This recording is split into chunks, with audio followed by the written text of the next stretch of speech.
Welcome to another episode of Books, Kids, and Creations, a part of the Authors on the Air Global Radio Network. I'm your host, Tracy Bloom, and I feature people who uplift and inspire future generations with their work.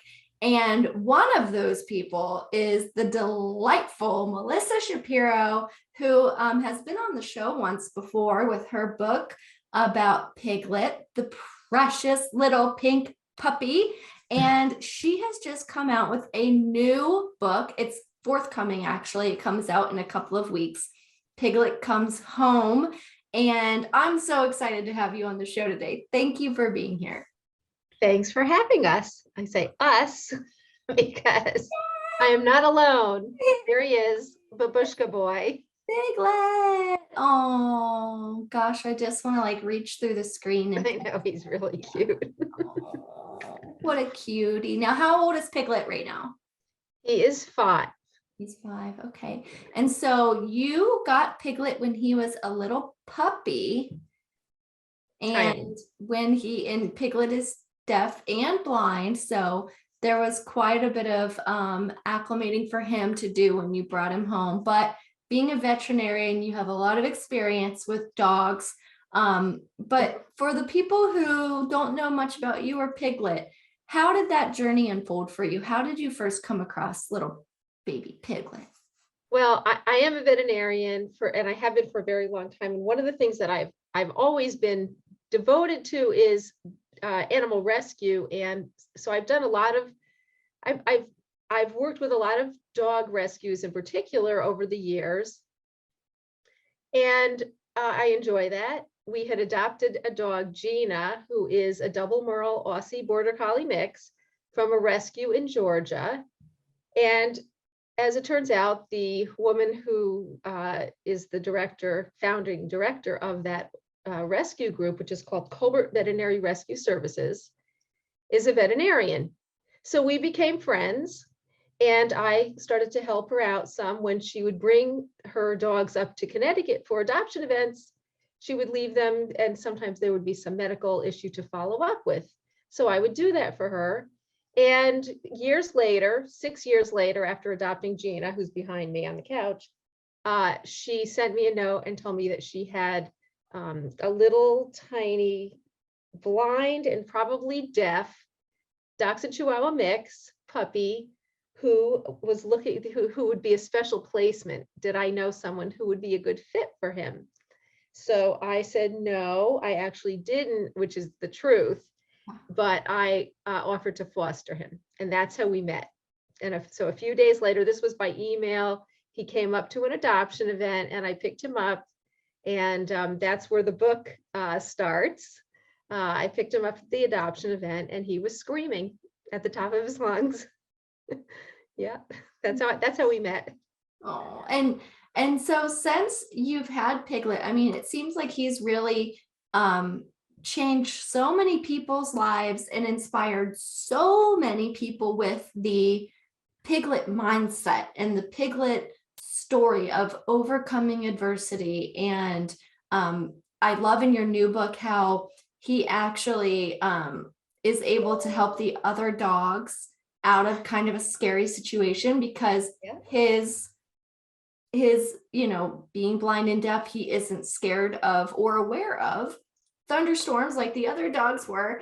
And so I love how you highlight all of these things about Piglet that make him so unique and in turn inspire so many different, just different wonderful things that you can teach future generations with. So I guess of all the great things that Piglet's done over the years, what are some of your favorite Piglet highlights that that kind of found their way into the book?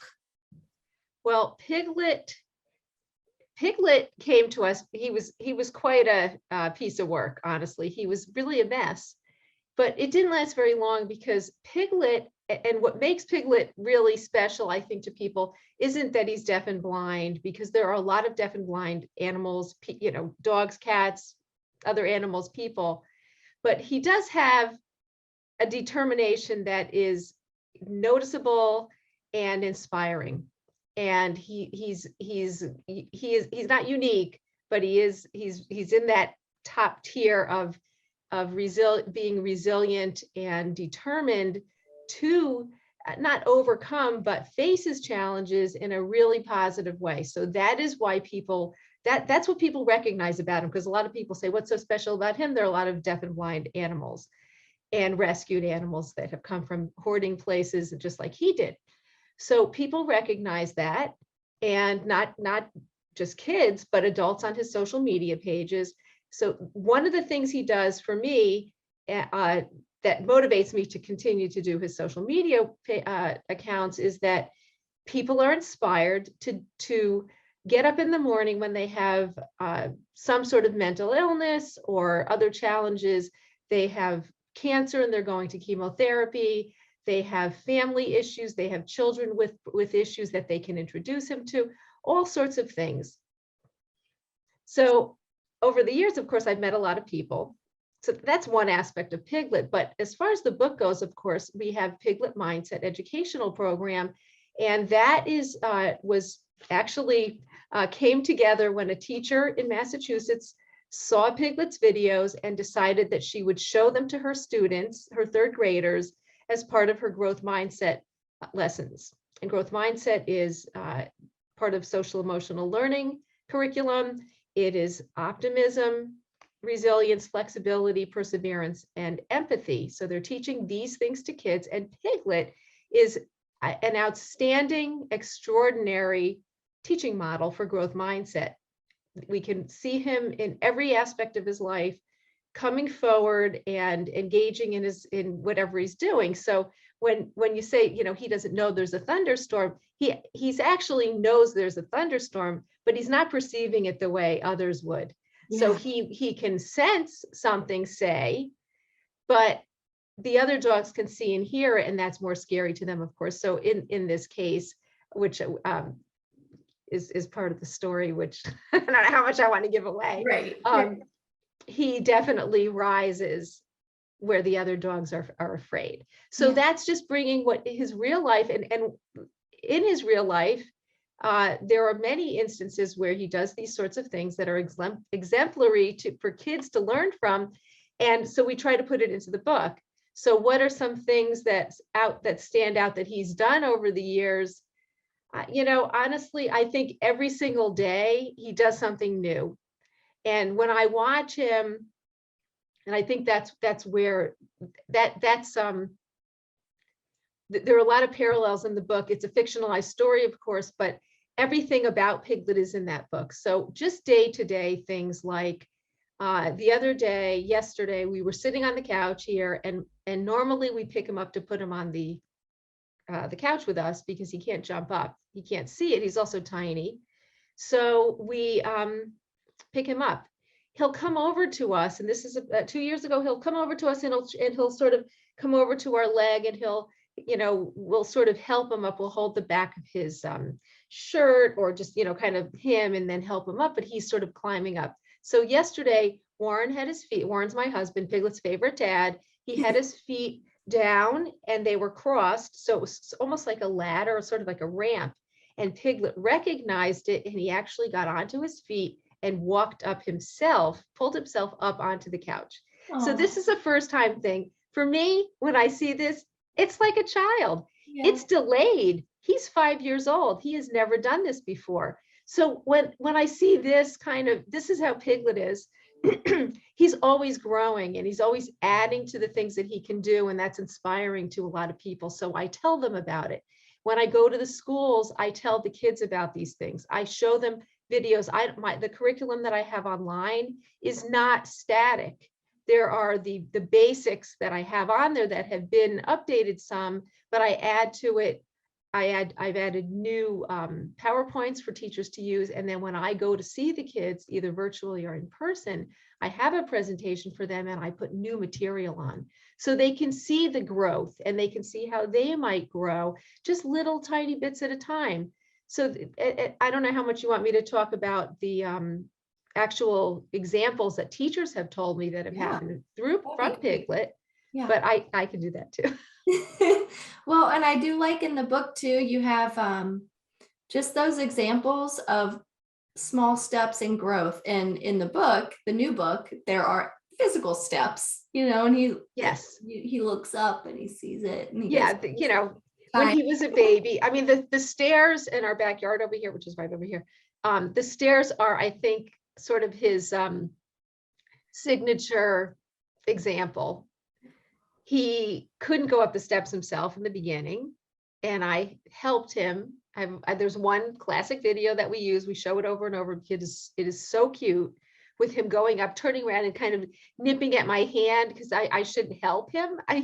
He was literally this big going up the stairs. He couldn't do it himself. The illustrations in this book, was that through the publisher? Did they source that illustrator, or was that someone that you knew? Well, they were very nice. They gave us the opportunity to choose an illustrator. And so we searched far and wide. They gave some suggestions. We searched around online looking at children's illustrators, and we actually picked her.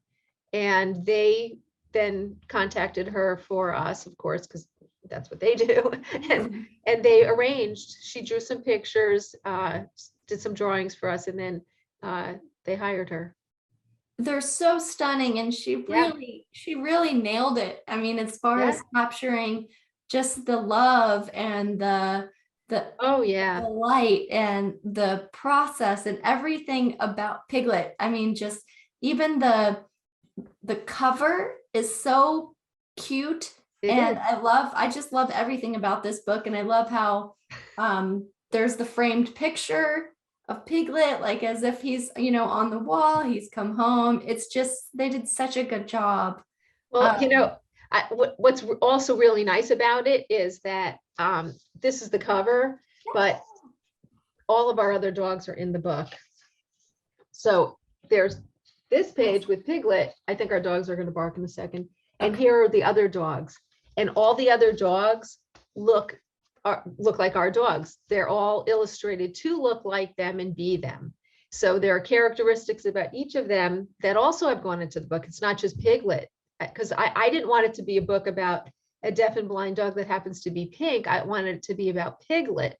And Piglet comes with a group of 6 other dogs who also have personalities and have contributed to his success in settling into the family, in gaining confidence so that he could grow and really, become a very happy dog. He lives a growth mindset, and they're all very inclusive. And that's what our program is about. That's what the book is about. It's all about him coming into the family, them bringing him in and accepting him and then including him. And then him, Piglet, having the confidence to join as a confident member of the group and a big part of the group, which he is. He rules the house for the most part. So that's what's so nice about it. It's a beautiful book. I am so excited about it.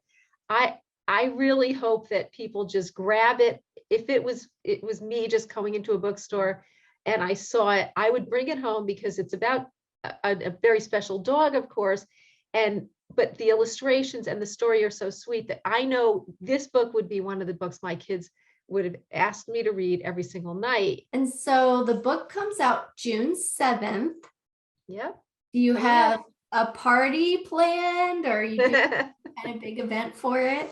Well, I have been going back and forth about this because we have so many followers around the world that having a party here, I'm not much into parties. I don't know if you can tell just looking at me, but I can avoid a wedding at all costs, but I will avoid a wedding at all costs.